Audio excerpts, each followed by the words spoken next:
Okay, so now we're graphing. So we have s equal negative cosecant pi t. Well, first let's just change that.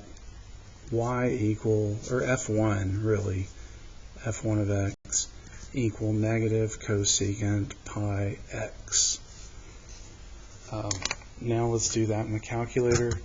When you're graphing these, you need to be in radian mode. Okay, so let's go to our graph.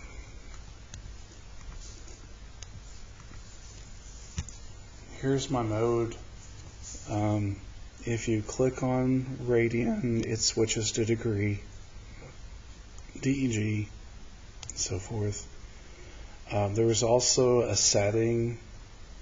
If you go to document settings, at the moment this is on float 9, and this is where you can change your angle from radian to degree. But what I usually do is just click on that and it works. Okay, so now we're doing negative cosecant. Well, you got to do the trig button. This whole lesson really requires the trig button. You got your big window menu with all your functions. We're not dealing with the negatives yet. That's like give me the angle for it. We're doing the other one. So we do cosecant, which by the way, like some calculators don't have cosecant, so you have to be smart and say 1 over sine, because those two go together, and these two go together, and those two go together. But we have a cosecant button, and we're going to put pi x. Pi, I got to push enter, and then x. Okay, well that's like that. Well, what we first want to do is look and see if these are consistent. They are. These go from -2 to 2 for x.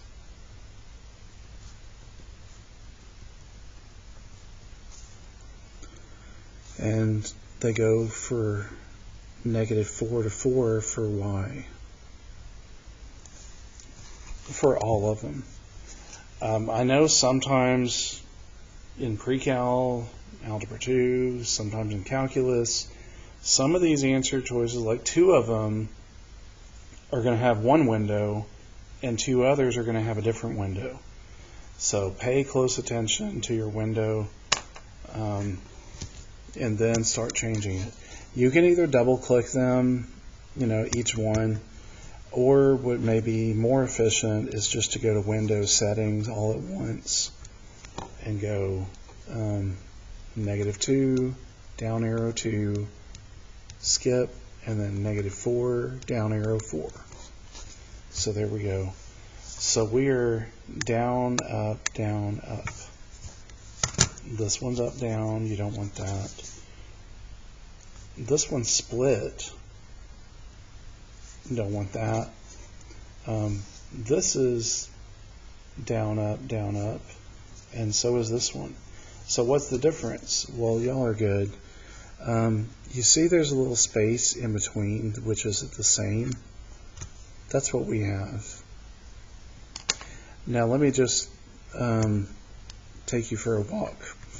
If I do plus 0.5, whoops, I messed up. Then it will look closer to that. But what we had was exactly in the middle, and so that's why C was an answer. So this must have been with a vertical shift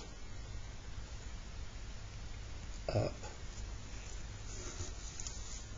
In other words, our tops are not at 0. Now, how do you figure out the period? The period is the normal period divided by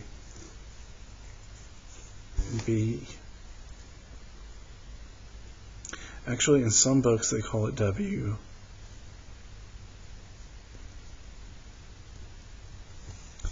Some books use T with W, some books use P with B. Okay, so what is the period? The period is the distance for one complete cycle. The distance for one complete cycle. Now, if you want it to make sense, you can say down, up, down, up. Oh, I repeated. That must be one period worth. And you're right. Cover up the front. Down, up. That's one period worth. And you're right. Well, 0 to 2. So 2 is your period. Period's 2.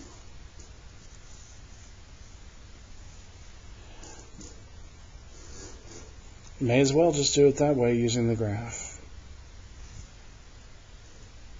So if you had sine or cosine or cosecant or secant, those normal periods are 2 pi.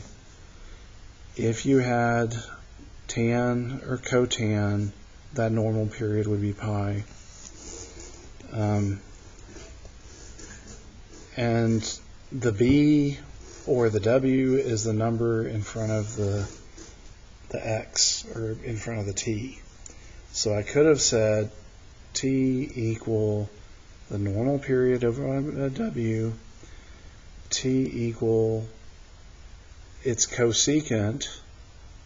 Cosecant is a 2 pi. My W is pi. 2 pi divided by pi is 2. So the formula works. Or the graph works, and the graph is easier. So, anyway, your choice. Now, this is symmetric to the origin because your odd, you have an odd function right there. Odd is symmetric to the origin. Odd to the origin, even to the y-axis.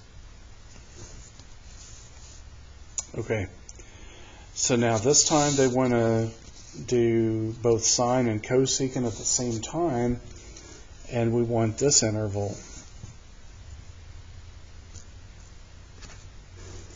So let's go to our graph. We do graph, trig, sine, x, and also trig, cosecant x. Now, remember I said those go together? So the top of one of them is the bottom of the other. Top of one of them is the bottom of the other. All over and over again. Okay? So now we need to do our window. All three of these are negative pi halves to 2 pi halves, or wait, negative pi to 2 pi. So go menu 4, 1, negative pi to 2 pi, and the y parts are negative 4 to 4. So that's that. Okay, so that graph looks like B.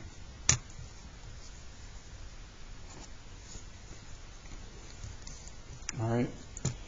Now, since cosecant is 1 over sine, looks like you'd have to fill in sine, maybe. Cosecant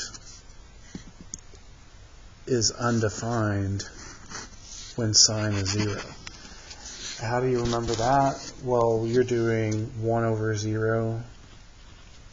That's undefined. And again, how do we know that? Because if this is our axis, this is our y-axis, this is our x-axis, you have a vertical asymptote at x equals 0. So, looks like our period is still from here to here. That's our period.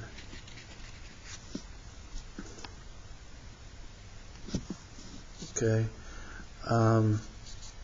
When sine is 1, it equals 1. So this is undefined. This is equal 1.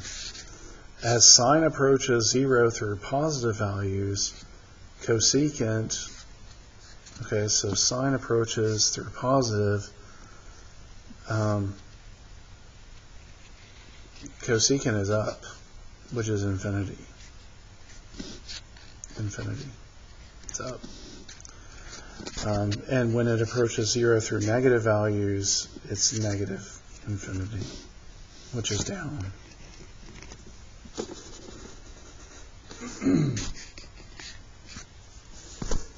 Okay. Next. Now we're moving on to the sum and difference of angles.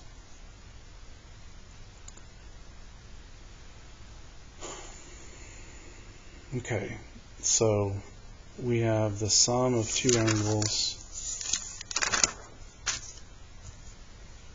and this is sine of A plus B. So we say sine, cosine, cosine, sine, same sign, first pi halves, second x, first pi halves, second x. 1, 2, 1, 2. Okay, so then you pretty much have to expand that. And then on your calculator, if you need to, you shouldn't have to, but if you need to, pi halves is here, which is at 0, 1, which means the cosine is 0 and the sine is 1. So that means it's really 1 times cosine plus 0 times sine x. So I'll just put 1 cosine x plus 0 sine x. Well, that's just cosine x, and that goes away. So that's your answer. So it may have looked harder than it was, but there you go. Okay, now this one is cosine. And by the way, if I need to back up just a little bit, this is the A, that's the B. Okay, so then this is the A, that's the B. Okay, now we have the cosine. Well, this formula was cosine, cosine, sine, sine, opposite sine, first, second, first, second. So what I know about pi 4s is the ordered pair square root of 2 over 2 for both. So this is square root of 2 over 2, this one's square root of 2 over 2. So then for pi 6, we know that's like 30 degrees, and sine of 30 is 1/2. So that means this is 1/2, which means this one is square root of 3 over 2. So that tells you square root of 2 times square root of 3 is square root of 6. Square root of 2 times 1 is square root of 2. 4 is your denominator. We're done. Okay. By the way, I'll also give you a unit circle, but that part you can just kind of figure out.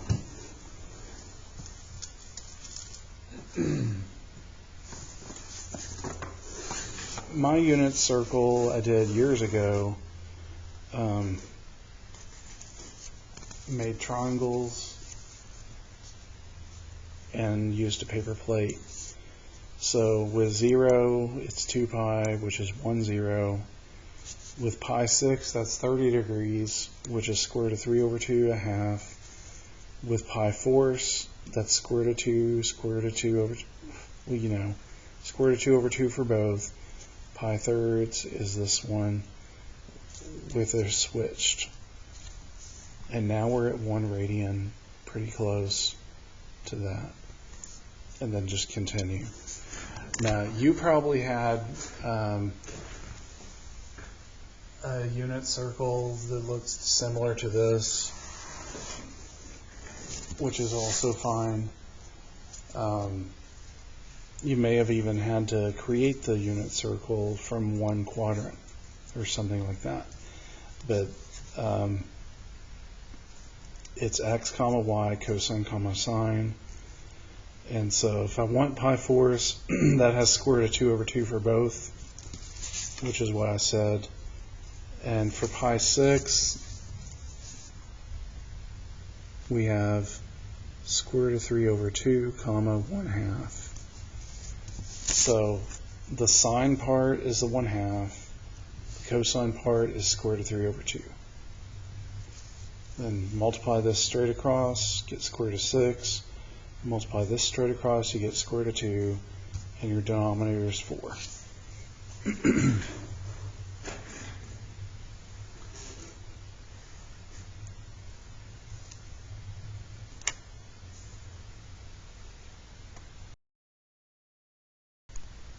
Okay, so what you're about to do is half angle problems. Half angle.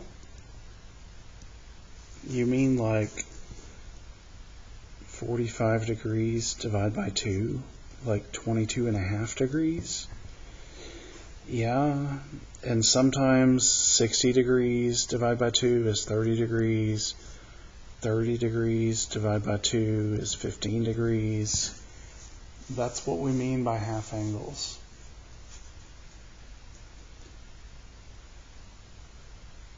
We do half angles with radians also.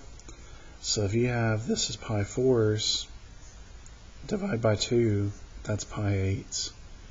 So you can think of pi eighths as 22.5. Or you could do 180 divided by 8. And just visualize what you're looking at. It's 22.5. Okay, so first, before anything, I'm going to show you what I did on paper when I did number 47. For mine, I had cosine squared of pi eighths, so I know my theta is pi eighths. My 2 theta then had to be pi eighths times 2, which is pi fours. And I used my formula, 1 plus cosine of a double angle over 2. And then I know that 2 theta was the same as pi fours. Did a substitution, then worked it out, got a common denominator, and got it. Okay, let's do that. So what we know is our theta is 7/8. So that means 2 theta would be 7/8 times 2, which is 14/8, which is like 7/4.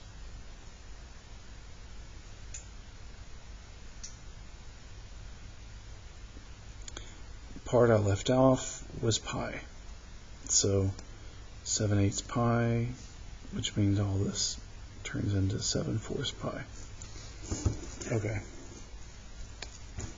So now we'll use our formula, cosine squared theta equal 1 plus cosine 2 theta, all over 2. So this is 1 plus cosine 2 theta is really 7 pi over 4, all over 2. 7 pi over 4, what? Let's go to our unit circle, and find what it is. I know anytime it's pi 4s, we're going to be in one of those, right down the middle. God, we can just work this by hand. 0, pi halves, pi, 3 pi halves, and 2 pi. If 2 pi is there, that means 8 pi over 2 is, no, 8 pi over 4 is there. So 7 pi over 4 is here. And what do we know about the 4s? The 4s family has to be square root of 2 over 2 for both. But since we're downstairs, this has to be negative. Now let's check. If we find 7 pi over 4, square root of 2 over 2, negative square root of 2 over 2. Sure enough, it works. Okay, so this would be 1 minus square root of 2 over 2, and then over 2. What we want to do is get rid of this part, so we multiply everything by 2, so this turns into 2 minus square root of 2 over 4. Just like that.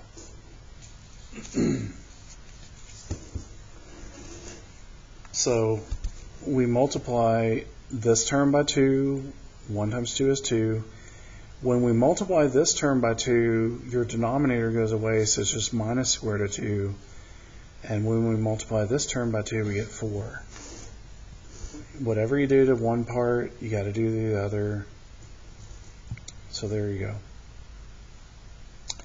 Okay, now we have sine of a double angle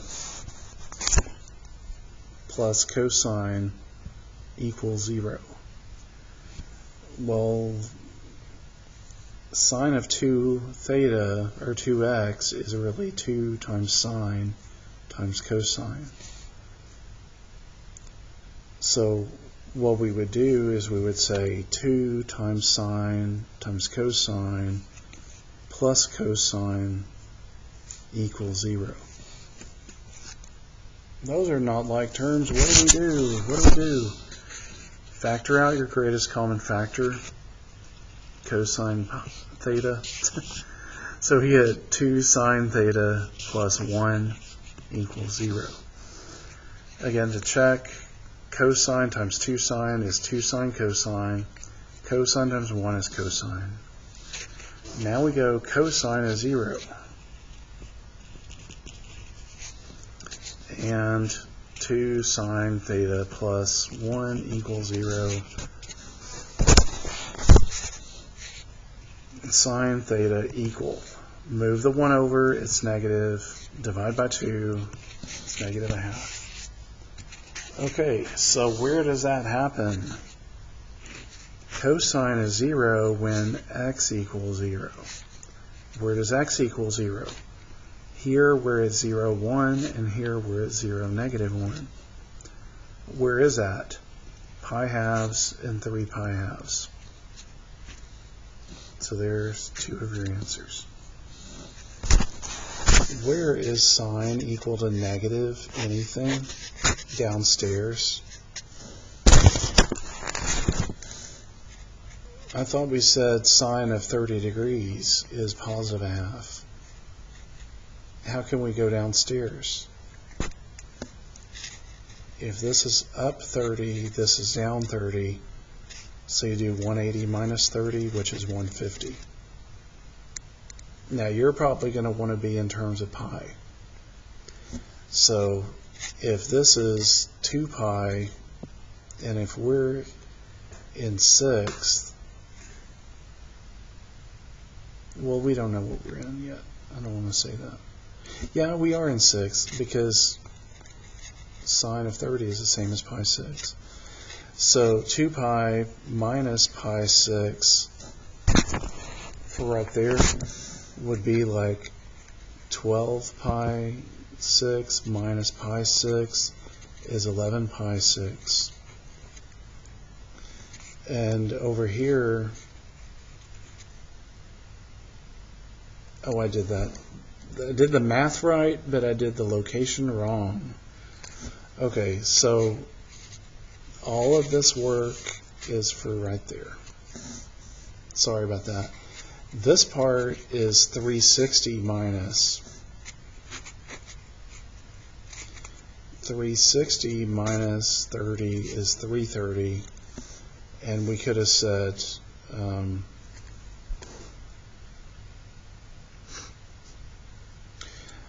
it's getting late.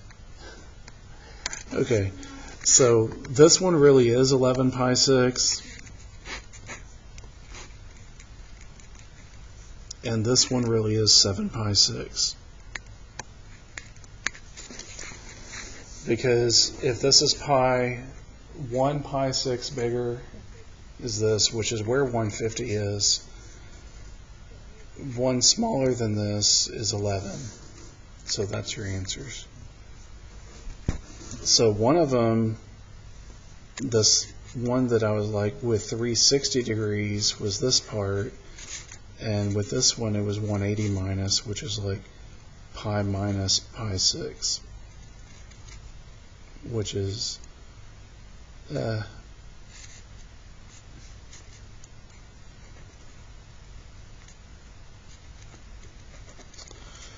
may have noticed I'm going forward 30 degrees, so 180 plus 30 is 210. 210 is what this one is. I was trying to do too much by memory. If I would have just go pi 6 forward, oh, it's 7 pi 6. If I went pi 6 backwards, so it's 11 pi 6. So, sorry about that. Okay, so that does say that the answers for the first two parts were pi halves and 3 pi halves, and the other was 7 pi 6 and 11 pi 6. Okay, now we're on this one, 59. Triangle has sides A, B, and angle C. Find the angle. This one, you have two random sides and a different angle. That's going to need the law of cosines. If capital C is your angle, then you start with a little c squared equal, and then you put a squared plus b squared minus 2ab cosine c. And our c is 60 degrees. So we're looking for c 4 squared plus 2 squared minus 2 times 4 times 2 cosine 60. Cosine 60 is the same as sine 30, which is a half. So we got 16 plus 4 minus 2 times 4 is 8 times 2. Well, let me just put 8 times 2 times a half. See why I did that? Your 2 divided by a half cancels. So then you have 20 minus 8 is 12. C squared is 12.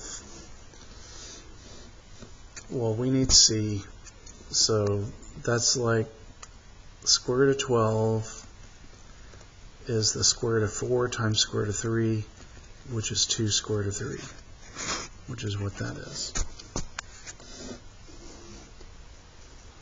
So remember, if you were typing cosine 60 degrees, you'd use the degree symbol or change your mode to degrees. You do need your exact answer and not a decimal. Okay, last two. So this one, we also have A and B with a capital C, but this time they let you round. Well, that's convenient. So we have c squared equal a squared plus b squared minus 2ab cosine c. If you want to know why they're letting you round, it's because 40 doesn't have a perfect thing. a perfect length like 45 degrees does, or 60 or 30. Okay, so this would be 1 squared plus 5 squared minus 2 times 1 times 5. So again, A is 1, B is 5. Bring down the negative 2. A is 1, B is 5. Cosine of C, which is just going to be cosine of 40 degrees.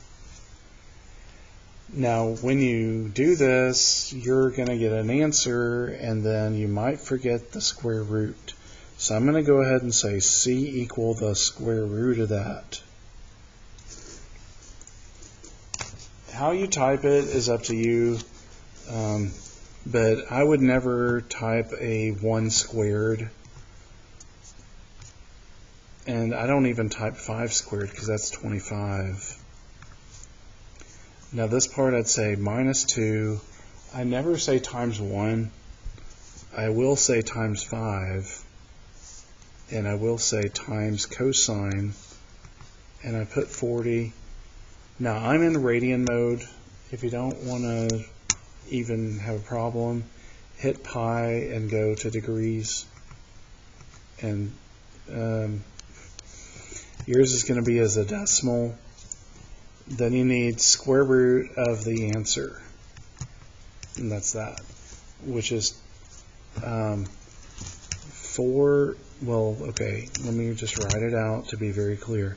C squared was 18.3395, so forth. So C is the square root of the answer, which is 4.28247. And we needed to round to 3 places, and so we rounded down. Now for our last one, all we had to do is graph it. Let me pause this. What you'll notice about this is A is 2 because that's the number in front. There is no unusual B. It's just your normal period.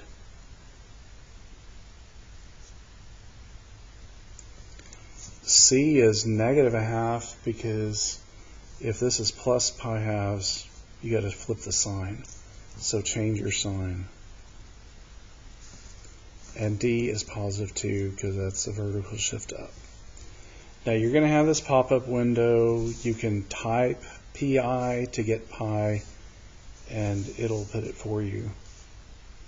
What I can tell you real briefly, this is the last part. If our vertical shift was up 2, then if you go to 2, that's your imaginary line, and your A was 2, so then you go 2 up and 2 down, you know. And then our normal period was 2 pi. We just leave that alone, and it shifted it a little bit. Okay, that's the end of the video. Hope that helps.